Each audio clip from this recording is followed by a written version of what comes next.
Bonsoir et bienvenue à cette conférence des jeudis de l'EBAF, l'École biblique et archéologique française de Jérusalem. Que vous soyez à Jérusalem ou que vous nous suiviez en direct ou a posteriori via notre chaîne YouTube, soyez les bienvenus. Alors ce soir, vous pourriez vous y laisser prendre, vous pourriez penser que vous avez affaire à un franciscain, puisqu'à Jérusalem, ils sont nombreux. Leur nom n'est pas légion, mais ils sont nombreux. Mais non, c'est un cas. Donc nous avons la joie d'accueillir le frère Baptiste Sauvage, qui est en train de terminer sa thèse à Fribourg avec le frère dominicain Philippe Lefebvre, et qui a déjà publié dans la collection Lectio Divina, section du CEF, le char des chérubins. C'était la thèse. Alors la thèse, voilà, donc maintenant tu es en post-thèse, pardon, autant pour moi. Le frère Baptiste est aussi collaborateur scientifique au département d'études bibliques de Fribourg, de l'université de Fribourg, et il est en 2025 collaborateur de la BEST, la Bible en ses traditions, qui est un des programmes de recherche interdisciplinaire de l'école biblique et archéologique française. Je vais donc te laisser la parole pour 45 minutes, après quoi nous aurons un temps pour des questions et des réponses. Merci à tous.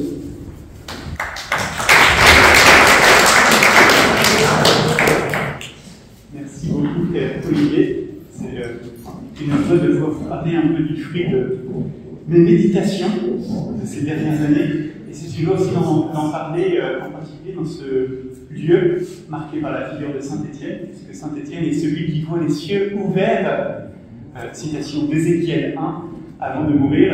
Il est peut-être justement un modèle pour tous ceux qui s'intéressent à cette vision. Il y aurait quelque chose de l'ordre du témoin que Étienne illustre et qu'il faudrait vivre quand on étudie le texte d'Ézéchiel 1 et qu'on le médite. Voilà. Alors, le titre est un peu paradoxal, hein, Maaseh Merkava. Alors, je signale pour ceux qui connaissent la littérature des palais que je ne vais pas parler de l'œuvre Maaseh Merkava de cette littérature des palais, mais simplement c'est l'expression traditionnelle dans le monde juif pour parler de l'interprétation du texte d'Ézéchiel 1. Et donc, il est interdit d'en parler. Donc, je devrais me taire, mais je vais quand même dire quelque chose. Et le sous-titre de cette conférence est Traduction et révision d'Ézéchiel 1. Ce sera ma manière de particulariser le propos. Je vais commencer par une introduction générale qui vous présente ce monde un peu étrange. Et pour essayer d'y entrer, je vais choisir une porte étroite qui sera frustrante parce qu'on ne pourra pas tout dire, mais au moins vous aurez quelques éléments. Alors, juste pour rappel, avant d'aborder directement la tradition rabbinique, Ézéchiel 1, c'est cette vision inaugurale du livre d'Ézéchiel, dans laquelle, eh bien, vous voyez un nuage arriver, des êtres vivants se manifester, ils sont quatre, ils ont quatre faces, ils se tiennent par les ailes, mais ils vont dans des directions différentes. On a du mal à se la représenter, cette vision, et des roues apparaissent, on ne sait pas combien elles sont, est-ce qu'elles ont des faces ou pas, des yeux se manifestent, mais on n'arrive pas à les localiser. Sont-ils sur les roues? Sont-ils sur les vivants, etc., etc. Donc c'est un texte qui est très difficile et qui peu à peu va tourner le regard d'Ézéchiel vers le ciel. Il traverse le firmament et contemple celui qui siège sur le trône, la gloire de Dieu. Après quoi il est envoyé en mission pour parler à son peuple. Voilà. Je fais un rapide résumé de cette vision, mais qui est réputée pour être très obscure, à tel point que dans la tradition rabbinique, justement, je cite cette fameuse règle de la Mishnah Chagiga, selon laquelle il est interdit d'expliquer le Maaseh Merkava, donc Ézéchiel 1, devant plus d'une personne. Donc je suis en situation illicite, et il faut que cette personne soit sage et ait déjà compris. Donc c'est un texte dont on ne parle que 2 à 2. Et en fait, quand on lit ce qu'il y a avant, il est question du texte de Lévitique 18-20 sur les rapports sexuels. Et de ce texte-là, on ne peut en parler qu'à 3 personnes. Ensuite, il est question du Maaseh Bereshit, donc Genèse 1. On ne peut en parler qu'à 2 personnes. Et Maaseh Merkava qu'à 1 personne. Vous voyez, donc on a conscience dans la tradition rabbinique que ce texte est extrêmement important, extrêmement difficile, et qu'on n'en parle pas impunément. Voilà. Alors, l'histoire la plus connue pour l'explication d'Ézéchiel 1 est celle d'Éléazar ben Ahab avec Yohanan ben Zakkai, le fameux, qui marche sur un chemin. Yohanan ben Zakkai est sur son âne, et puis Éléazar ben Ahab demande la permission à son maître de pouvoir lui expliquer la vision d'Ézéchiel 1, et Yohanan ben Zakkai lui rappelle la règle de la Mishnah. Finalement, il lui donne cette permission, il s'exécute, il réussit, j'espère y arriver aussi, et des phénomènes célestes arrivent, un feu descend du ciel, les arbres des forêts dansent de joie, et Yohanan ben Zakkai reconnaît son disciple Éléazar ben Ahab comme un vrai fils d'Abraham. Mais cette bonne explication n'est pas l'apanage, enfin, ou plutôt est l'apanage plutôt d'Éléazar ben Ahab, parce que d'autres sont moins heureux dans cet exercice. On raconte dans le traité Shabbat qu'un Galiléen vient de Babylone. On lui demande de parler de la Merkava, mais il meurt dès qu'il s'exécute. Et Yehuda Hanassi expose la Merkava, mais sans avoir demandé la permission de son maître. Vous vous souvenez de la règle de la Mishnah, et il est frappé de l'air. Et puis un pauvre enfant comprend le sens d'un mot extrêmement étrange d'Ézéchiel 1, qui est un apax legomenon, le Hashmal, que vous connaissez pour ceux qui sont en Israël, puisqu'il a été, c'est le terme utilisé pour parler de l'électricité. Et cet enfant qui comprend le sens de ce mot brûle sur place. Vous voyez, dans la tradition rabbinique, on met beaucoup de panneaux danger autour de ce texte, peut-être justement pour faire comprendre qu'on ne l'aborde pas impunément et qu'une certaine crainte doit habiter le cœur de celui qui l'interprète. Alors, chez les pères de l'Église, ce texte a été peu interprété, mais on s'est souvenu tout de même de ces règles rabbiniques. Je ne les ai pas citées ici, mais par exemple, Origène, au début du Cantique des Cantiques, les rappelle, et il dit que certains textes ne peuvent s'interpréter qu'à partir de 30 ans, selon les rabbins, le Cantique des Cantiques et aussi Ézéchiel 1. Et Jérôme rappelle cette règle aussi au début de son commentaire du prophète Ézéchiel. Mais ce que je retiens surtout des pères, c'est, on pourrait dire, la crainte et le tremblement avec lesquels ils abordent ce texte. Écoutons Origène, qui peut exposer en détail les éléments de la vision d'Ézéchiel 1, point d'interrogation, qui est assez capable de recevoir l'Esprit de Dieu pour élucider ces mystères. Si certains ont eu la curiosité de lire le détail du texte d'Ézéchiel 1 avant de venir, je pense qu'ils comprendront par expérience les craintes d'Origène. Et Jérôme, qui se fait le continuateur de ces devanciers, dit les présomptions plutôt que les explications que nous avons reçues de nos devanciers, probablement Origène, et celles que nous pouvons nous-mêmes, en comparant les choses de l'esprit avec les choses de l'esprit dans la mesure de nos faibles lumières, nous les livrons au lecteur bienveillant et loyal, et nous le conjurons de regarder avec indulgence et non avec colère notre témérité, ou plutôt notre foi qui ne connaît pas de borne. Donc il faut une certaine audace et une confiance en Dieu pour oser entrer dans ce monde mystérieux. Et je pense qu'il y a quand même plus que des formules rhétoriques dans ces craintes de Jérôme, puisqu'elles sont partagées aussi bien par les rabbins qu'Origène qui l'a précédé. Et enfin, Grégoire le Grand, qui est le plus grand interprète d'Ézéchiel 1, me semble-t-il, dit à la fin de son commentaire, parce qu'ensuite il abordera la vision du temple, nous avons étudié le début du livre du prophète Ézéchiel, un texte clos à cause de ses grandes obscurités et comme enserré dans le nœud des mystères.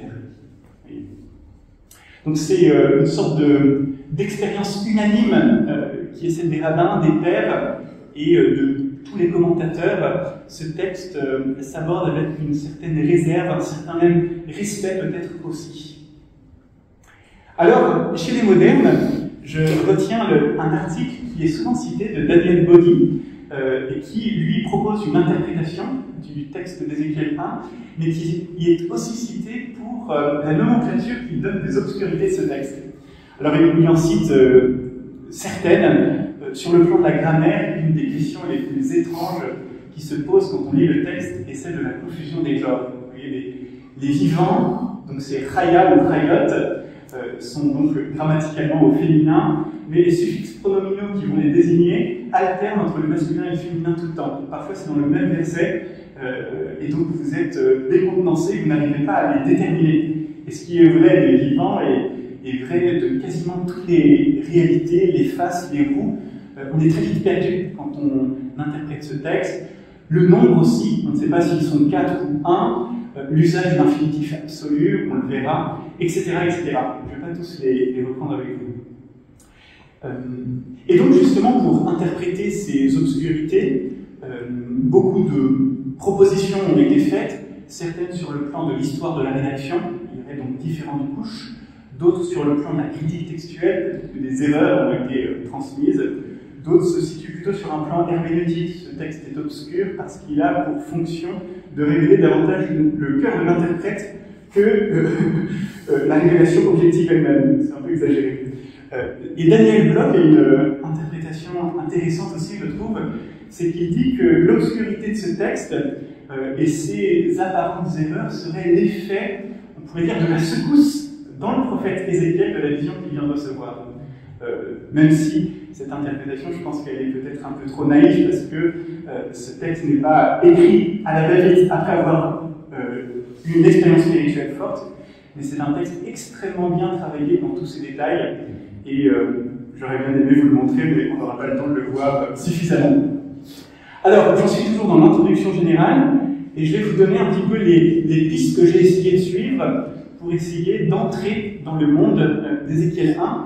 La première piste a été celle de le considérer comme un texte extrêmement bien travaillé sur le plan structurel, poétique et même métalinguistique. C'est vraiment un texte dont la finalité, quand on le médite, quand on le travaille, est de presque revivre en quelque sorte l'expérience même qui y est contenue.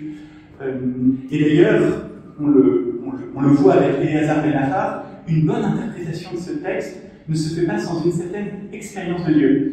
Ou d'autres paroles des rabbins disent que, en le regrettant, certains interprètent Ézéchiel 1, donc Maaseh Merkava, sans l'avoir vu.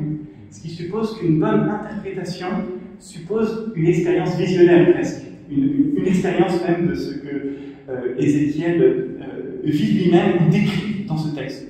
Donc ça, c'est une première piste qui est de considérer le texte comme extrêmement bien travaillé, et effectivement, il l'est. Une autre est celle de ce que j'ai appelé la condensation intertextuelle, c'est-à-dire qu'il faut se souvenir qu'Ézéchiel, quand il vit cette expérience, eh bien, est exilé, c'est-à-dire qu'il est à Babylone, loin du temple, qui va bientôt être détruit, loin de sa terre, loin du culte, loin de son peuple, et tout ce qui est perdu par l'exil va être comme rendu à partir du ciel, les cieux s'ouvrent, dans cette expérience inaugurale.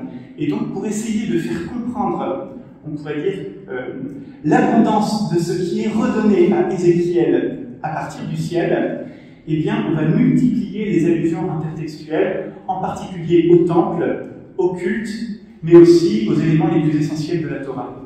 On verra quelques exemples dans la présentation qui suit. Alors, la piste 3 et 4, c'est celle que je suis en train de travailler maintenant, et dont je me suis déchargé à Fribourg avant de venir ici, et qui pourrait sortir en 2026, toujours à Lectio Divina, qui considère justement cette vision d'Ézéchiel dans la continuité du cycle des livres. Il y a de nombreux liens lexicaux, mais plus profondément thématiques, entre la vision d'Ézéchiel 1, au bord d'un fleuve avec un char de feu, et la fin de la vie d'Élie, et même l'ensemble de son cycle, qui part au ciel sur un char de feu après avoir traversé un fleuve. Et la quatrième piste serait, on pourrait dire, plutôt de l'ordre de l'exégèse spirituelle, qui considère ce texte véritablement comme une prophétie de l'évangile tétramorphe. Voilà. Et la finalité serait justement d'essayer de retrouver les grandes intuitions de Grégoire le Grand. Il me semble que c'est le plus grand interprète de ce texte, de son exégèse spirituelle, mais en l'enracinant toujours plus dans la lettre même du texte d'Ézéchiel 1 et des Écritures. Mon idéal, serait d'arriver un peu à ce que le cardinal Ratzinger, à l'époque, dans ses Erasmus Lectures, proposait en essayant de retrouver la self-patristique avec les outils de l'exégèse moderne pour produire une nouvelle synthèse. Alors, c'est ce à quoi j'aimerais bien arriver. Je me confie vos prières. Mais pour ce soir, après cette présentation générale, à la fois d'Ézéchiel 1 dans sa réception chez les rabbins, chez les pères, et aussi dans ce que les modernes en disent et de ce que j'aimerais bien en tirer, je vous propose que nous nous arrêtions sur un aspect qui est plus particulier et qui sera peut-être une porte d'entrée. Alors c'est très frustrant parce que j'aimerais tout vous dire, comme d'ailleurs ceux dont la fin de thèse n'est pas très loin, mais j'ai essayé de me limiter tout de même. Et cette porte d'entrée est intéressante parce qu'elle concerne des questions de critique textuelle et en particulier de la traduction dans la Septante et de la révision. Alors ça, c'est cette grande hypothèse d'une révision proto-massorétique qui marche assez bien avec le livre des rois. Le frère Adrien Schenker de Sikukash, il travaille d'arrache-pied dans la Biblia Hebraïca Kunta. Elle marche assez bien aussi, cette hypothèse, dans le cadre du livre d'Ézéchiel. Je vais vous en parler avec un peu plus de précision bientôt.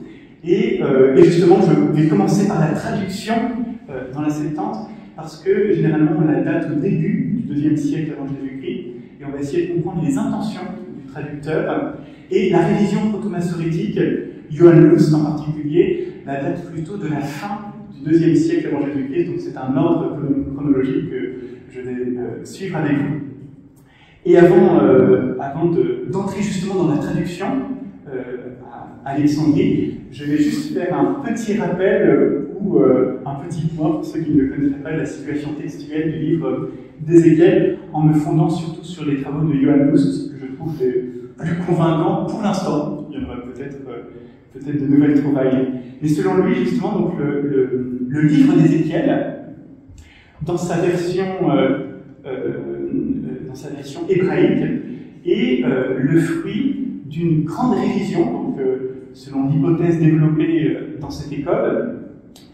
C'est cette révision proto-massorétique à la fin du IIe siècle avant Jésus-Christ, probablement sous Jean Hircan, je vous dirai pourquoi, à partir d'une forlag hébraïque dont témoigne la Septante dans sa forme la plus ancienne, Septante elle-même ayant été traduite au début du IIe siècle avant Jésus-Christ. L'intention de cette révision proto-massorétique est plutôt celle d'une historicisation du livre d'Ézéchiel dans le contexte de la révolte des Maccabées. Alors, le texte massorétique est plus long que le texte grec le plus ancien, d'environ 5%. Donc, ce texte grec le plus ancien, nous en avons un bon aperçu grâce au papyrus 967 chez Sterliti. Et donc, dans ce papyrus, certaines plus anciens, certaines parties manquent, comme par exemple Ézéchiel 12, 26, 28. C'est justement ce fameux passage où on se moque des visions prophétiques qui ne se réalisent pas, et la réponse est justement de dire que si, elle se réalisera effectivement dans l'histoire et maintenant. Et donc, on voit bien cette intention historicisante. 36, 23, 38, c'est la fameuse prophétie justement des eaux pures qui vont purifier le cœur, et justement de ce cœur nouveau. Et là, on peut penser qu'effectivement, dans cet ajout du réviseur proto-massorétique, il y a une harmonisation avec la prophétie de Jérémie, justement sur ce cœur sur lequel sera gravée la loi du Seigneur. L'ordre des chapitres 37 et 38-39 est inversé. C'est intéressant parce que le chapitre 37 est celui des ossements desséchés, la revivification des ossements desséchés, et 38-39, c'est cette guerre eschatologique de Gog et Magog. Et l'interprétation de Johann Lust est que justement, ce que le réviseur proto-massorétique fait, c'est qu'il va passer ces chapitres 38-39 de cette guerre eschatologique juste avant la vision du Temple Nouveau, donc 40 à 48, en souvenir et en illustration peut-être, ou en prophétie de la guerre des Maccabées, qui, justement, après leur victoire contre Antiochus IV et Épiphane, va justement reconsacrer le temple après qu'il a été profané. Vous avez d'autres éléments aussi dans le texte hébreu qui pointent dans le sens justement de cette période de la révolte des Maccabées. Ézéchiel 7, versets 7 et 10, où il y a un mot étrange, Tsapira, qui est difficile à traduire, qui est utilisé dans un contexte de temps d'orgueil et de détresse, et que l'on a proposé d'associer à Tsaphir, le bouc, dans le livre de Daniel, chapitre 8, et qui désigne justement Alexandre, avec sa corne, qui sera Antiochus Épiphane. Ou alors Ézéchiel 8, 3, 5, dans la version hébraïque, vous retrouvez cette fameuse idole de la jalousie, et qui correspond bien aussi avec l'ambiance de la profanation du temple sous Antiochus 4 Épiphane. Voilà. Donc, c'est un résumé très rapide des différents éléments qui poussent Johann Luth à penser que, à partir d'une forlague hébraïque plus ancienne, le texte d'Ézéchiel a fait l'objet d'une expansion dont l'une des intentions était justement d'historiciser le texte dans le contexte de la révolte de Juda des Maccabées. Et je vais m'inscrire un petit peu dans cette lignée, puisque pour Ézéchiel 1, vous avez aussi un mouvement d'expansion, 13% de plus dans le texte massorétique par rapport au texte grec le plus ancien. Et on va essayer de comprendre quelles sont les intentions du réviseur, et je vous proposerai aussi des pistes complémentaires. Alors je vais juste vous donner quelques principes de critique textuelle que j'ai plutôt reçus. C'est pour ça que j'utilise cet adjectif, et reçu en particulier du frère Adrien Schoenpierre, avec qui j'ai pas mal discuté quand j'étais à Fribourg, et qui m'ont un peu aidé dans mon travail. Donc, premier principe qui est assez général, c'est que quand un texte est révisé, la tendance va être de l'augmenter, même si évidemment il y a beaucoup d'exceptions. Ensuite, la Septante est une traduction et non pas une édition du texte biblique. Et donc le traducteur grec va jouer d'une certaine liberté syntaxique, liberté sémantique, pardon, mais sur le plan de la syntaxe, il va essayer de se calquer le plus scrupuleusement possible sur le texte hébreu qu'il a sous les yeux. Normalement, le traducteur de la Septante ne se permet pas de réduire sa forlague hébraïque, il est fidèle au texte qu'il a sous les yeux, et ce serait une activité qui relèverait davantage d'une édition, ce qui est par exemple la révision proto-massorétique, selon cette théorie, qui est vraiment une révision et donc une édition nouvelle sous, on pourrait dire, la conduite d'une autorité spirituelle et scribale capable de le faire. Par contre, il peut ajouter, pour des motifs de clarification ou d'inculturation, des termes grecs à sa forlague pour essayer de mieux se faire comprendre. Et évidemment, il ne faut pas exclure la possibilité d'erreurs de transmission. Et c'est vrai que j'ai remarqué qu'il vaut mieux être prudent avant de parler d'erreurs, parce que parfois ce que l'on qualifie d'erreur, en réalité, peut être tout de même l'effet d'une intention particulière, ou bien du traducteur, ou bien du réviseur. Alors commençons avec la traduction d'Ézéchiel 1 dans l'Alexandrie ptolémaïque. Et c'est vrai que je ne peux pas reprendre avec vous toute la discussion pour chaque cas et chaque verset, donc je vous donne plutôt les conclusions, et évidemment, vous pourrez bien sûr les discuter dans les questions. Mais ce qui m'apparaît plutôt dans cette traduction, c'est que vous avez dans l'intention du traducteur le désir d'inculturer cette vision dans l'Égypte ptolémaïque et hellénistique, mais de l'inculturer justement en se servant des virtualités de la culture dans laquelle il s'inculture pour mieux manifester le contenu théologique du texte. Vous allez comprendre par quelques exemples, enfin j'espère. Ou ce que je veux dire, c'est qu'il ne s'agit pas simplement d'une inculturation esthétique, mais vraiment d'une inculturation intelligente qui va même bénéficier au texte même d'Ézéchiel 1 pour en manifester ou en expliciter les virtualités. Alors, je commence par un exemple qui m'avait frappé et qui, alors que je vais vous soumettre. Donc on est dans la première partie de la vision d'Ézéchiel. Ce nuage apparaît avec du feu dedans, du rachmal, donc ça c'est le texte, le mot qui est interdit de traduire. Et donc des vivants vont se manifester, ils sont au nombre de 4, ils ont 4 faces, 4 ailes, et on va continuer la description en nous attachant, verset 7, aux jambes et aux pieds. Et dans le texte hébreu, Ragleem Regal Yeshara, donc leurs jambes sont droites, Rafragleem Gefafregel Egel, et donc la paume, ou en tout cas le sabot, ou la paume de leurs pieds, donc leurs sabots sont des sabots de veau, Venotzetzing en Rochelle Kalal, et ils scintillent comme l'éclat du bronze poli. Et donc ça c'est le texte hébreu, et qui correspond assez bien avec ce fameux taureau endocéphale du temple de Sargon II qu'on retrouve au Louvre, où vous pouvez voir justement, même si évidemment c'est pas ce qu'a vu Ézéchiel, mais ça fait partie de l'imagerie dont il s'inspire pour décrire cette vision, et effectivement, ils ont des sabots, etc.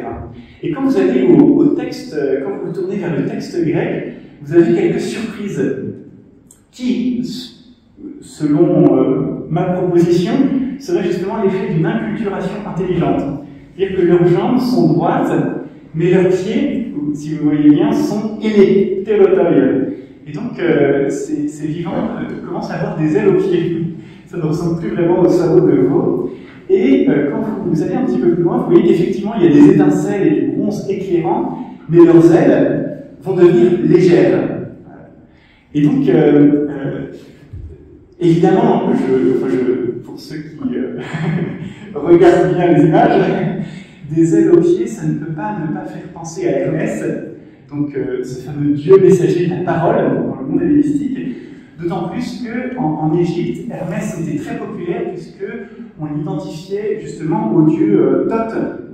Dans la fameuse ville de Romonou, eh bien, où un culte à Thoth était important, eh bien, cette ville a été appelée Hermopolis. Et très vite, dès le IVe siècle, et Cathédrale qui fait l'identification entre Hermès et Thoth, dans la pierre de Rosette aussi, Artapanos dit que ce fameux historien judéo-hellénistique dit que même Moïse était l'Hermès du peuple hébreu, et donc cet Hermès est très populaire, et je verrais bien que le traducteur ait essayé de faire un petit clin d'œil à un dieu qui était connu de ses lecteurs, pour essayer de leur faire comprendre que nos chérubins à nous font exactement ce que votre Hermès à vous fait, et peut-être qu'il le fait mieux encore parce que c'est au service du vrai Dieu. Autre chose, c'est que je proposerais que le Kalal soit l'objet d'une double traduction, c'est-à-dire que effectivement on peut le traduire comme le bronze poli et donc éclairant, mais aussi peut-être Kalal au sens de léger, et donc leurs ailes deviennent légères. Donc là aussi on aurait une manière qu'a le traducteur de traduire un mot polysémique de deux manières différentes, et effectivement des ailes légères, ça correspond bien aussi avec ce que l'on dit d'Hermès, qui se déplace vite, et dont les ailes sont légères. Ce qui est intéressant aussi, c'est que justement, il n'y aurait pas qu'un simple clin d'œil interculturel, mais une véritable intelligence dans l'allusion, puisque, comme vous le savez, Hermès est le dieu messager de la parole de Zeus, en particulier dans l'Odyssée où il intervient souvent. Il est aussi le dieu des carrefours, on le représente parfois avec 4 têtes, exactement comme les vivants d'Ézéchiel. Et puis, justement, ces 4 têtes montrent bien qu'il va un petit peu dans toutes les directions. Je vais t'amuser à regarder l'Odyssée, effectivement, de l'île de Calypso à l'île de Circé, il va de l'est à l'ouest, et puis du monde de l'Olympe jusqu'aux enfers, il va de haut en bas. Donc, effectivement, Hermès fait un petit peu ce que font ces vivants d'Ézéchiel 1, qui vont dans toutes les directions de l'espace. Et qui, surtout dans les tragédies, Hermès est aussi celui qui parle d'une manière énigmatique. C'est pas sans lien avec la parole énigmatique aussi d'Ézéchiel 1. Et donc, ça c'est un premier exemple que je propose, qui évidemment est discutable, mais qui irait bien dans le sens justement de cette intelligence du traducteur qui fait un pont et qui justement se sert de la figure d'Ernest pour illustrer le contenu de la vision d'Ézéchiel 1 et la fonction même de ces vivants qui vont évidemment préparer Ézéchiel à dire une parole prophétique. Autre allusion possible dans le sens de la culture hellénistique, qui va cette fois-ci davantage mettre en lumière les dimensions contemplatives de cette vision, c'est au verset 26.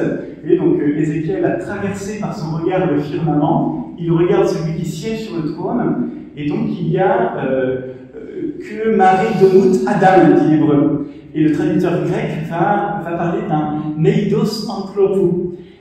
Et cet eidos anthropou, en fait, eidos, c'est un terme qui est utilisé pour traduire Marie, mais seulement à 2 reprises, au verset 15 et au verset 26. Sinon, le traducteur utilise plutôt opsis ou ovasis.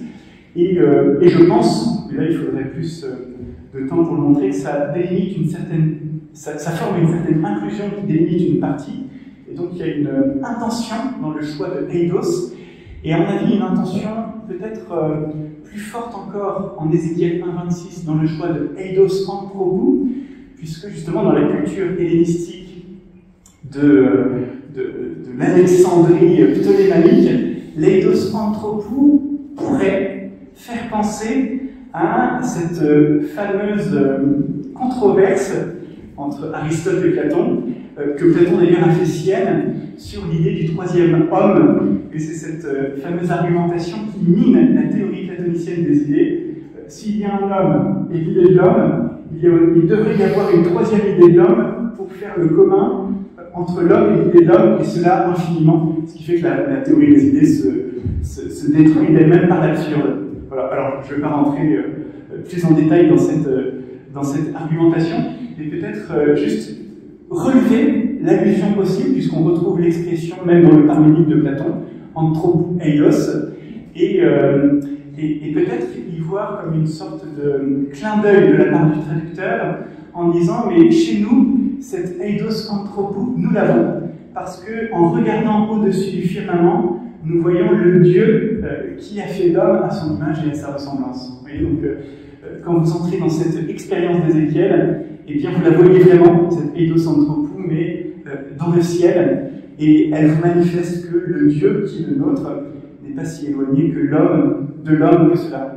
Et donc, ce serait un des éléments aussi qui irait dans le sens de cette fameuse relation entre le Maaseh Merkava et Maaseh Bereshit, mais qui se fonde sur des liens intertextuels encore plus profonds, puisque dans Genèse 1 et Ézéchiel 1, vous trouvez des expressions qu'on ne retrouve quasiment que là. Par exemple, le Rakia, le firmament, et surtout Demut Adam, qui revient abondamment en Ézéchiel 1, et qui sont les termes utilisés en Genèse 1,26 pour dire que l'homme est créé à l'image de Dieu et à sa ressemblance. Voilà pour une autre allusion possible qui irait dans le sens justement plutôt de Platon, d'une allusion platonisante, avec un choix qui, me semble-t-il, serait délibéré du terme eidos anthropou, et puis, autre allusion au verset 23, qui irait aussi encore dans la direction de Platon, et cette fois-ci plutôt du Phèdre. Vous vous souvenez de ces fameux chars ailés des dieux qui traversent la voûte céleste pour contempler les idées qui nourrissent véritablement dans la vérité. Et quand vous regardez le texte grec, il y a 2 plus par rapport au texte hébreu, et qui, pour l'un d'entre eux d'ailleurs, est un apax legoménon dans la Septante, et qui pourrait pointer encore une fois dans la direction du Phèdre, en raison peut-être d'une situation assez ressemblante. Pour les 2 cas, il s'agit de traverser une voûte céleste, donc le firmament chez Ézéchiel, et voilà, de traverser les cieux chez Platon, pour contempler ce qui est éternel ou la gloire de Dieu. Vous avez l'idée d'un zoon, d'un vivant, aussi bien dans le Phèdre que dans Ézéchiel 1, dans sa traduction grecque, d'un char. À l'époque de la traduction en grec, on appelait déjà la vision d'Ézéchiel la vision du char. Vous avez ça aussi bien dans le texte grec d'Ézéchiel, Ézéchiel 43, mais aussi dans le Siracide, quand on fait allusion à cette vision. Et ce char est ailé. Et c'est plus de la Septante, donc c'est Pterus Omai, donc, Ézéchiel est le seul, le texte grec d'Ézéchiel est le seul à spécifier que les ailes de ces vivants servent à battre pour voler. Dans le texte hébreu, en fait, les vivants ne volent pas avec leurs ailes. Les ailes ont plutôt une fonction de recouvrement, peut-être même pour cacher le mystère qui est en eux. En tout cas, le texte grec est le seul à dire, ce qui pourrait sembler être une évidence, que les vivants volent avec leurs ailes, et qui va bien aussi dans l'insistance de Platon, va dire que justement, il faut que les ailes soient saines pour pouvoir voler jusque au-delà de la flotte céleste. Et puis, Susagnomi, qui est un apax dans la Septante, et qui est là pour dire que justement ces ailes sont conjointes, et c'est justement le terme du joug qui est utilisé aussi par Platon pour dire que, vous savez, ces deux fameux chevaux, dont l'un est indomptable et l'autre plus obéissant, eh bien, ils sont unis par un même joug, et donc Platon utilise ce terme aussi. Donc ce serait une proposition que je ferais, c'est que le traducteur grec ferait aussi une petite allusion pour ses lecteurs aux Phèdres de Platon, allusion qui pourrait avoir été entendue par les pères de l'Église, puisque aussi bien chez Origène que Grégoire de Nazianze ou encore Ambroise de Milan, vous allez avoir la relecture d'Ézéchiel 1 comme image de l'âme et de ses vertus, inspirée évidemment de l'image platonicienne de ce fameux char avec ses deux chevaux. La raison, le concupiscible et l'irascible. Voilà.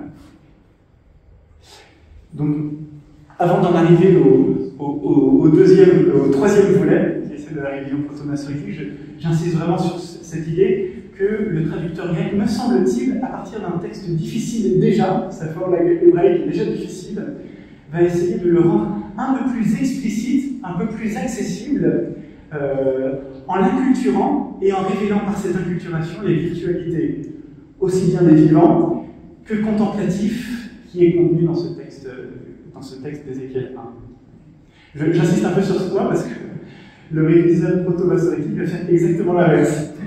C'est-à-dire qu'il va obscurcir le texte. Et c'est ça qui est assez étonnant. Peut-être sujet à discussion aussi, hein, je suis très intéressé par vos remarques. Mais c'est l'impression que j'ai après quelques années. Alors donc, c'est ce que je mets en résumé de l'impression qui m'est donnée, c'est qu'on va renforcer les allusions intertextuelles. C'est ça l'objectif qui est visé. Aussi la structure poétique, mais ça on ne pourra pas l'aborder parce que ça nous prendrait trop de temps. Donc ce serait une porte d'entrée qui serait trop longue. Donc vous pourrez lire le Char des chérubins si vous voulez le voir. Et l'effet justement de cette intervention sera de rendre le texte plus obscur, et donc encore plus mystérieux. Alors je vais vous donner quelques exemples,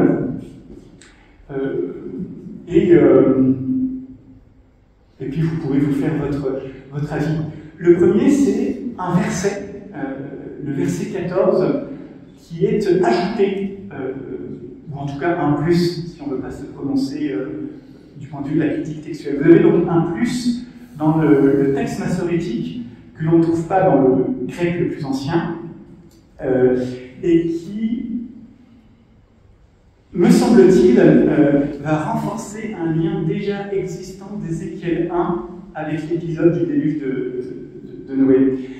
Je dis un lien déjà existant parce que quand vous prenez le texte d'Ézéchiel 1, vous avez déjà, même sans cet ajout, quelques allusions.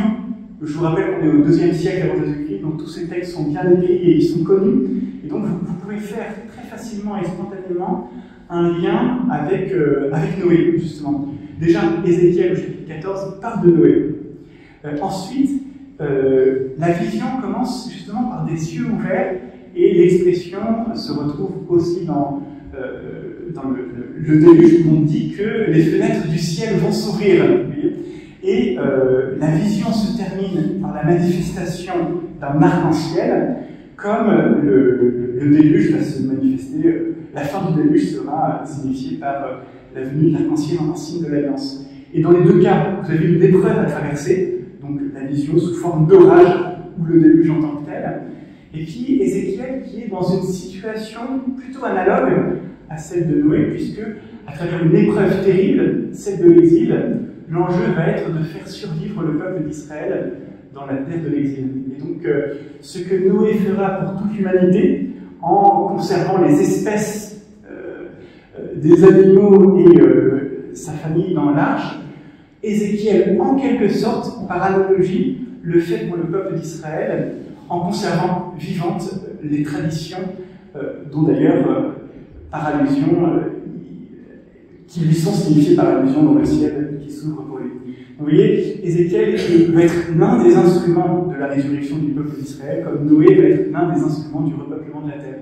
Et donc, on n'a pas besoin de cette allusion pour déjà repérer quelques liens intertextuels avec des liens aussi lexicaux, comme les cieux qui s'ouvrent ou l'arc-en-ciel de la fin. Mais le réviseur, semble-t-il, va vouloir accentuer cette intertextualité avec Noé à travers une phrase qui est quand même assez difficile à traduire, de Arayot, Ratso Vachov, que marée à Bazak. Vous avez déjà deux infinitifs absolus, ce qui est plutôt rare. Abazak, c'est un apax légomènon, vous ne le trouvez nulle part ailleurs. Et donc, un texte obscur est ajouté qui irait bien dans le sens justement de l'obscurité comme signe de l'intertextualité. Ce sont les fameuses agrammaticalités de Rifater dans les théories du moderne. Et donc, Ratso Vachov, vous avez deux infinitifs absolus qui pointent quand même en direction d'une référence à Genèse 8, 7. C'est d'ailleurs la Sorek Gedola qui le dit. Et effectivement, Vayishlar et à Orev, Vayetse, donc là vous avez quand même un verbe au Vayiktal, avant les deux infinitifs absolus. Yatso Vachov, donc c'est pas Ratso, c'est Yatso. Vous avez juste une différence entre le Yod et le Resh. Mais on voit bien quand même un mouvement qui semble être similaire, c'est-à-dire on sort de l'arche, on en revient, ou on court, et on en revient. Probablement, c'est l'éclair qui est signifié à travers ce bazak. Juste avant, on a le terme barak qui est utilisé, avec une expression assez similaire. Donc vous voyez, là on a le cas typique d'une allusion intertextuelle probable à travers un texte, une insertion plutôt obscure au sein d'une intertextualité qui était déjà possible même sans elle. Et donc c'est pour ça que je parle de renforcement.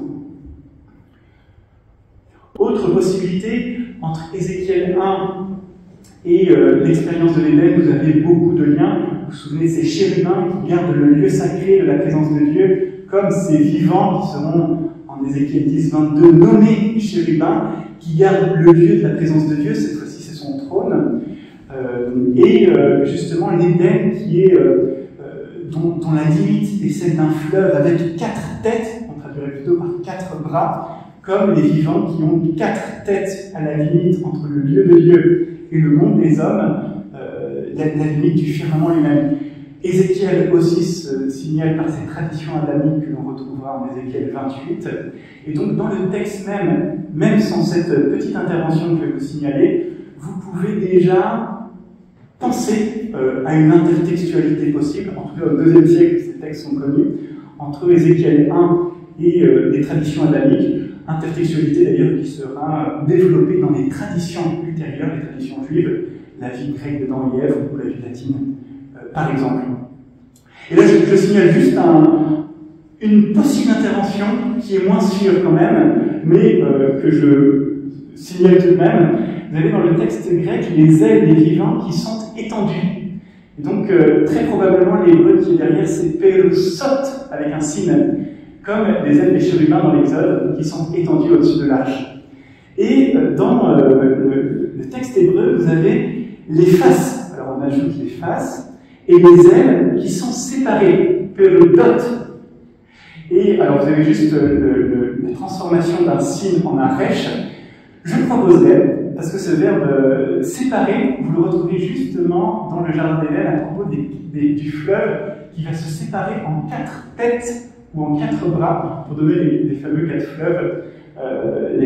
fleuves, qui irriguent le monde entier, exactement comme les têtes des vivants sont séparées à l'intersection même du monde à l'intersection ou à la frontière entre le lieu de Dieu et le monde habité. Donc là, vous auriez une intervention extrêmement discrète, extrêmement fine, mais qui ajouterait un lien vers Genèse 2 qui aurait pu être fait sans elle. Voilà. Alors, autre allusion, et je vais sauter sur les autres, c'est le mitlakarat, c'est-à-dire que du texte hébreu au verset 4, vous avez un mitlakarat qui signifie justement le feu qui est contenu dans le nuage qui apparaît depuis le nord. Et ce mitlakarat, c'est un abax léonine qui ne se retrouve, enfin, vous avez deux occurrences seulement, à propos de la 7e plaie d'Égypte, vous avez le feu qui est contenu dans la grêle, et vous retrouvez cette expression qu'à ces deux lieux-là. Je proposerais de voir aussi comme une intervention du réviseur proto-massorétique qui renforcerait un lien déjà présent, c'est-à-dire que les plaies qui se sont abattues sur l'Égypte et le pharaon dont le cœur était endurci vont aussi s'abattre sur le peuple d'Israël et la nucrète des fils d'Israël, justement par la destruction de Jérusalem et les fléaux qui l'attendent, fléaux annoncés par la vision inaugurale elle aussi. Vous avez d'autres liens possibles, mais sur lesquels je vais sauter puisqu'il ne me reste plus que 20 secondes. Et donc je termine en conclusion. Vous voyez qu'effectivement je n'ai abordé qu'un tout petit aspect de cette vision qui est immense et passionnante. Ce que je voudrais juste retenir en conclusion, c'est les obscurités d'Ézéchiel 1 ne me semblent pas être le fruit d'une accumulation d'erreurs, mais au contraire, en fait, elles seraient plutôt le fruit ou l'expression la plus excellente du travail de scribe qui entoure ce texte et qui trouve son achèvement justement à la fin du IIe siècle avant Jésus-Christ à travers cette fameuse révision proto-massorétique qui se met au service du texte, mais d'une manière différente de la traduction grecque, puisqu'elle ne va pas l'expliciter, mais l'obscurcir pour gagner, pour que ce qui est perdu au niveau du sens et de la clarté soit gagné comme réseau d'allusions intertextuelles. Voilà. Et donc, s'il est interdit de parler du Maaseh Merkava d'une manière prématurée, c'est peut-être parce qu'il suppose une étude patiente. 30 ans, disait Jérôme, je pense qu'une année une vie entière ne suffirait pas. Donc, je suis maintenant à l'écoute de toutes vos remarques et je vous remercie de votre attention.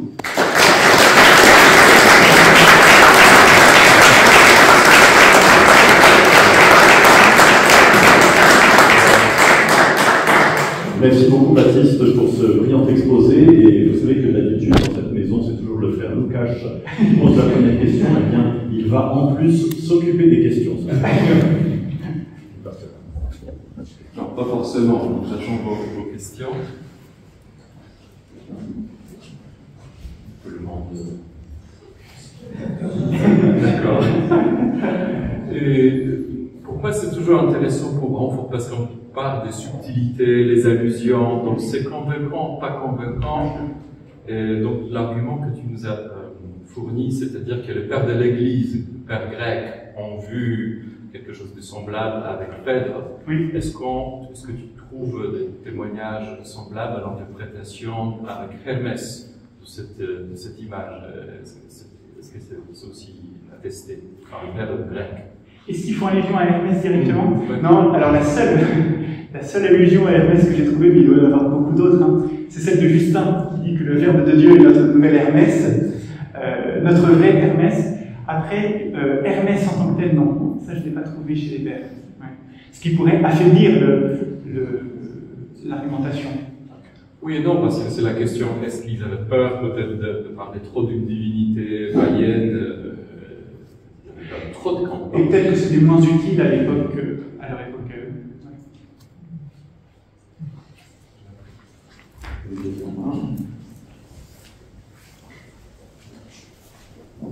Merci beaucoup pour l'exposé. C'est moins une question que le constat, comme tu sais, on travaille très à fond dans la chair de la Vulgate et de la vieille latine avant la Vulgate. Et nous avons ouvert tout un réseau de notes que nous appelons inculturation romaine. Et je trouve fascinant de voir dans la constitution même du texte biblique que Jérôme traduit déjà les mêmes phénomènes. Et par exemple, Jérôme ajoute Hermès à quelques endroits de l'écriture, qui ne se trouve pas ailleurs. Donc, une fois encore, on voit bien à quel point le texte biblique et sa transmission et son interprétation sont dans une espèce d'osmose complète. Et je trouve que ce que tu viens de nous montrer, ce travail d'intertextualité, d'inculturation déjà produit en grec avant d'être en quelque sorte corrigé par les esprits proto-masorétiques, qui complique l'intertextualité, mais peut-être plutôt du côté justement de la Bible hébraïque, c'est quelque chose de vraiment fascinant pour déclore la division entre texte et commentaire.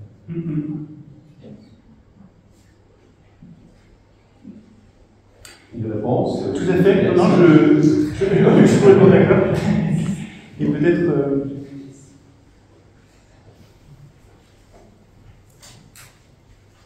Oui, en fait, moi juste en vous écoutant, je pensais juste à un travail qui m'avait bien aidé et qui allait. D'ailleurs, justement, c'est un étudiant qui est passé ici, et pas des moindres, c'était la thèse de Renossi, qui le montre bien justement à travers le Proverbe 8, et qui montre comment le traducteur est au fait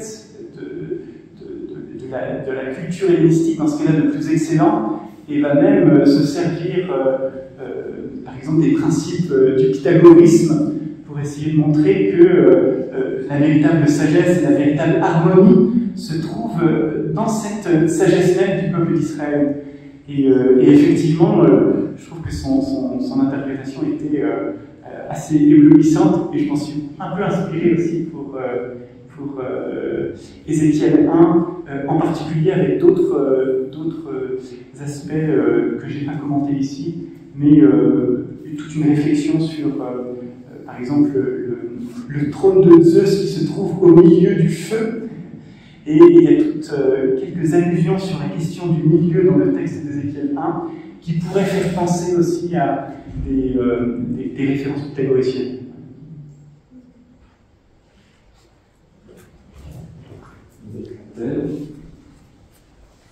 Merci beaucoup, frère. Tu parlais d'obscurcissement, finalement, aussi dans le travail de la révision proto-maçonnique, si j'ai bien compris. Et en fait, c'est motivé par quoi? En fait, le texte, tout d'un coup, est plutôt orienté, à parler d'Hermès, vers une forme de mysticisme qu'on retrouve finalement dans la littérature rabbinique. Là, je regardais les textes intéressants entre les textes de la littérature rabbinique, entre la Mishnah et la Tosefta, plus tard dans le Talmud, c'est là qu'il y a les manifestations célestes qu'il n'y a pas dans la Tosefta. Donc il y a un mouvement, on voit, où ce texte devient de plus en plus mystique. Est-ce que c'est l'une des raisons? Est-ce que, voilà, comment tu interpréterais ce travail d'obscurcissement?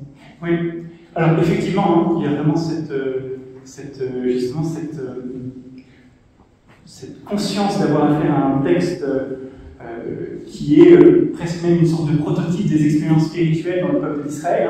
La tradition du premier juif du 1er siècle va souvent se référer à ce texte-là pour parler des expériences mystiques ou apocalyptiques. Et on a ça déjà même chez Enoch, au chapitre 14, c'est ce texte qui est convoqué. Donc on a vraiment conscience de, on pourrait dire, sa charge spirituelle, et donc on ne va pas craindre de le rendre plus obscur aussi pour aller dans ce sens.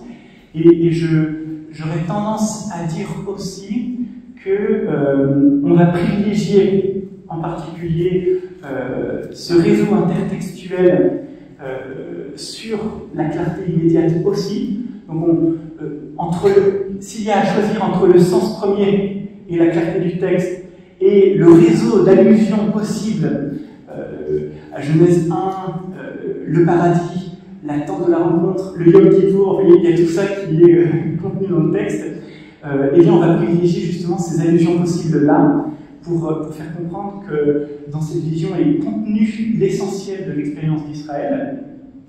Et j'ajouterais peut-être aussi un troisième élément, c'est finalement privilégier le travail sur la langue au travail sur le sens.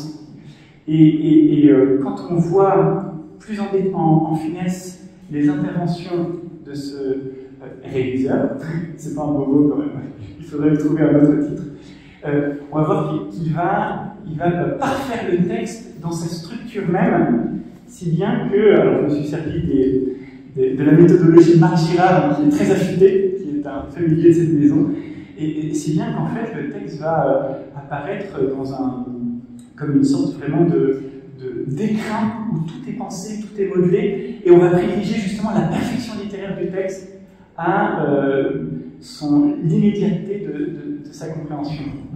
Il y a d'autres effets poétiques aussi qui sont orientés dans cette direction-là. Merci beaucoup de votre présentation. L'hypothèse que le texte grec montre un vocabulaire hébraïque différent du texte connu, quand nous travaillons avec ça un peu, nous en tenons compte. Mais quand vous parlez beaucoup de obscurcissement, je voudrais connaître si vous avez un avis, ou déjà une conclusion, ou peut-être des indices. Si j'imagine que la dernière étape du texte hébraïque serait ici. C'est vrai que les dernières étapes du texte hébraïque serait ou pas en Égypte ou ici? Ah, le lieu de cette révision? Si, alors, là je reprendrai peut-être les arguments de Johan Lust, hein, si on est vraiment dans un contexte maccabéen, de justification aussi de cette révolte des Maccabées, de cette prise de pouvoir, je le situerai bien volontiers ici. Mais la vraie question est la suivante. Et la dernière édition du texte grec pour votre texte, connaissez les règles? Ah, la tradition de la Septante. Ah, bonne question. Là j'avoue mon ignorance.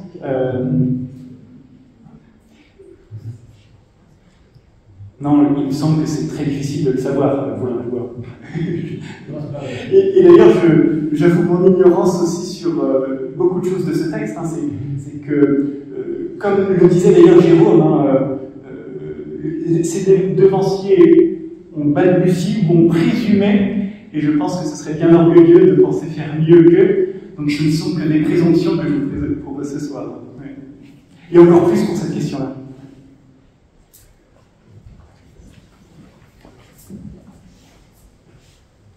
J'aime beaucoup l'explication de l'obscurité par plus obscur encore. Et finalement, sur le plan méthodologique, que faire de l'idéal de clarté qu'on nous inflige, notamment dans les traductions liturgiques depuis 3 ou 4 siècles? Est-ce que quand on est face à l'histoire, là c'est l'histoire d'un texte, et tel que tu l'écris, mais un peu partout, on peut manifester comme ça le fait que la lettre, le signifiant, semble avoir été au moins aussi important, voire plus important que le signifié et la clarté. Qu'en déduire pour aujourd'hui? Et pour la mission d'exégète, on a longtemps dit au référence que l'exégète devait expliquer le texte aux pauvres ignorants qui ne le connaissent pas. On a eu tendance, je me rappelle l'expression de Jean-Michel Poffet, à l'époque où il dirigeait l'école, et il faisait une petite révolution copernicienne en disant non, nous n'avons pas à expliquer, mais à exposer les possibilités sémantiques du texte, mais sur la base de. Qu'est-ce que. Oui, j'étais un vieux monsieur qui avait 30 ans au compteur, mais plusieurs années dans l'obscurité des écailles. Qu'est-ce que tu fais? Et oui, je ne m'en suis pas sorti.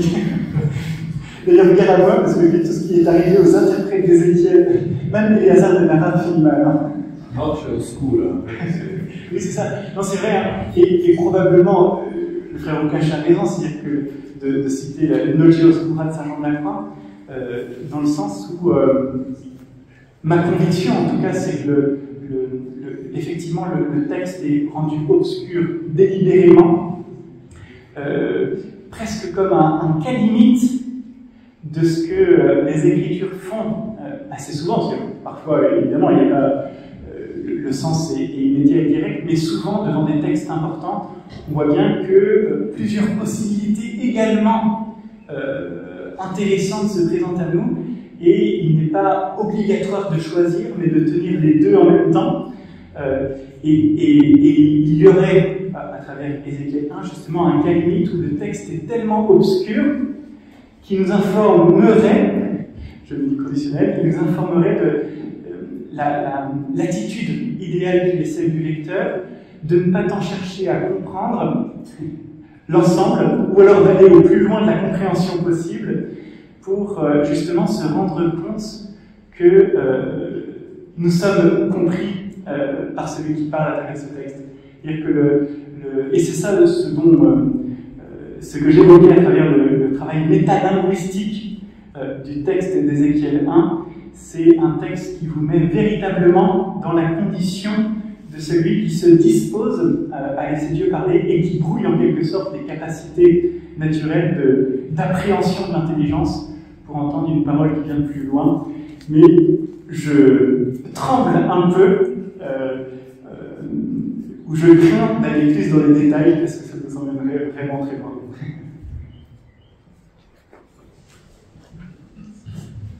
Je vous remercie pour cette présentation très forte. Oui. J'ai deux petites questions à poser. La première, c'est que vous avez parlé de texte et pour préciser. Est-ce que l'analyse rhétorique pourrait aider à rendre moins obscur? Oui. En fait, est-ce que par analyse rhétorique, vous vous référez par exemple aux travaux de Roland Ménet? Oui, en fait, alors j'ai choisi la méthodologie de Marc Girard, qui ressemble quand même à celle de Roland Ménet. Et moi, je l'ai choisi parce que je la trouve extrêmement objective et claire. Je n'ai pas envie de dire infaillible, parce que seul Dieu est infaillible et le privilège de l'infaillibilité donné au pape. Mais c'est un petit peu dans cet esprit-là. C'est-à-dire qu'effectivement, et ça c'est un des constats que j'essaie de poser dès le début de mon travail, c'est que le texte est extrêmement obscur du point de vue de sa compréhension. Par contre, ce que l'on peut prendre en compte, ce sont les mots, les récurrences de termes, l'organisation, la poésie. Et de cela, on peut dire des choses. Et c'est peut-être en écoutant ce langage-là que l'on va être conduit à entrer dans cette vision. Et donc, tout à fait. Ma deuxième question, c'est vous avez évoqué les interprétations des pères de l'Église. Oui. Est-ce que vous avez regardé et est-ce que les commentaires juifs, Maïmonide ou d'autres, est-ce que vous pouvez en citer quelque chose? Bien sûr, oui. Et puis d'ailleurs, Adrien nous avait parlé de Maïmonide qui considérait justement Ézéchiel 1 et Genèse 1, Maasé Merkava, Ézéchiel 1 et Maasé Bereshit, comme justement cette expression de la science physique et métaphysique. Et donc, il proposait de les interpréter avec les outils d'Aristote, ce qui est intéressant. Ce qui est intéressant, c'est que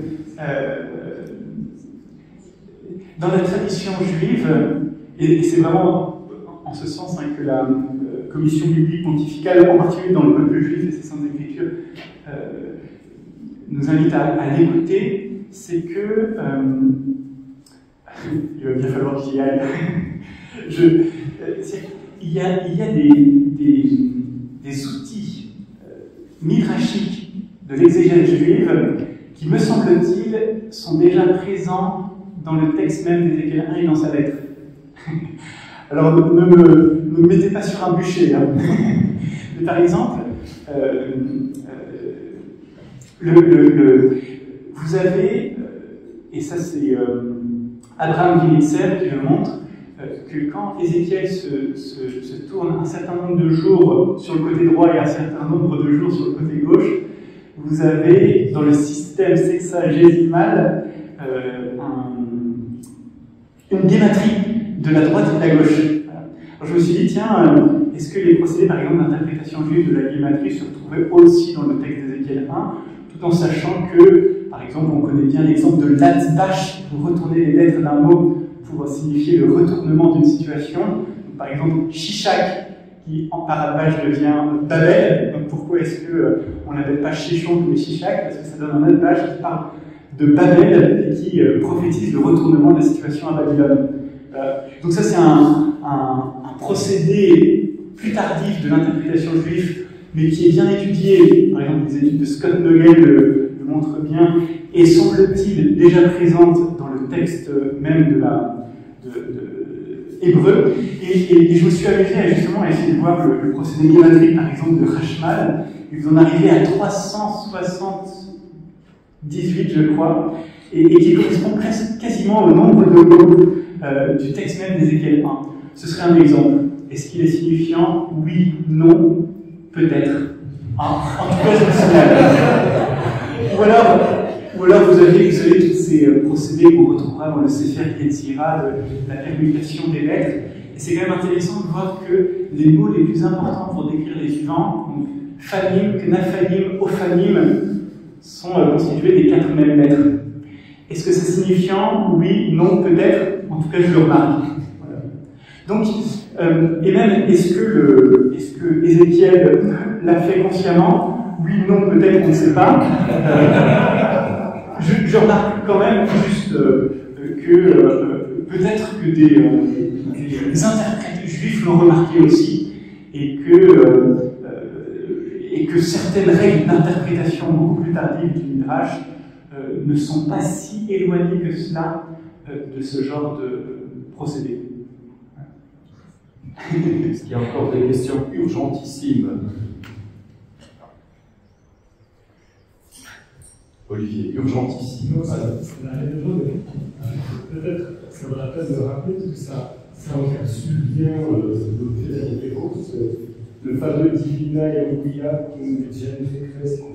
Oui, tout à fait. À propos de ce texte. C'est ça, et c'est vrai que, enfin, je peux conclure là-dessus, parce qu'en plus, ce sera la suite de mon travail, hein, en particulier avec l'accomplissement dans le Nouveau Testament, et cette incroyable exégèse de Grégoire le Grand, qui me semble-t-il, peut vraiment être... c'est-à-dire qu'on voit que les évangélistes, chacun en particulier, est travaillé par cette vision, y fait allusion, et donc repartir du Nouveau Testament et voir comment cette vision d'Ézéchiel est reçue, permet aussi, je pense, d'enraciner dans le sens littéral l'exégèse spirituelle des pères. Et ce qui est tout de même assez intéressant de remarquer, c'est que ce texte d'Ézéchiel 1 sera un texte qui sera par excellence celui qui sera convoqué pour parler des Écritures elles-mêmes dans leur rapport au lecteur. Donc, les Écritures croissent avec ceux qui les lisent. Cette fameuse roue dans la roue qui parle du rapport entre l'Ancien et le Nouveau Testament, qui est une interprétation archi connue chez les pères, et évidemment les 4 vivants comme signe des 4 évangélistes. Il y a toute une réflexion qui est d'ordre métalinguistique et qui est celle des pères eux-mêmes sur ce texte, qui, à mon avis, est peut-être plus fondée sur la lettre qu'on ne le pense. Et donc c'est effectivement un texte qui fait l'objet de nombreuses réflexions sur ce que signifie aborder le texte biblique comme lecteur. Donc on terminait avec des questions herméneutiques. Voilà, c'est ça. Ernest. On voit que pour Ancarme, les obscurités rendent super joyeux. Exactement. Il y a plein d'énergie fleurie dans l'obscurité, c'est très bien. Merci pour cette très belle conférence. Les annonces de notre part. Le 8 mai, on aura la prochaine conférence, et cette fois, ce sera Dr Konrad Wössing, et sur l'impératrice Eudoxie. Son tombeau se trouve 20 mètres d'ici, donc c'est un assez bon endroit de parler de cette femme spectaculaire qui a fondé cette basilique d'autres endroits. Elle est notre copine du coin, donc nous sommes très intéressés pour cette question. On vous invite chaleureusement. Merci pour votre soutien. Sur notre site eba.edu, vous trouverez des informations sur les bourses, les inscriptions et le programme à l'EBA. Merci beaucoup.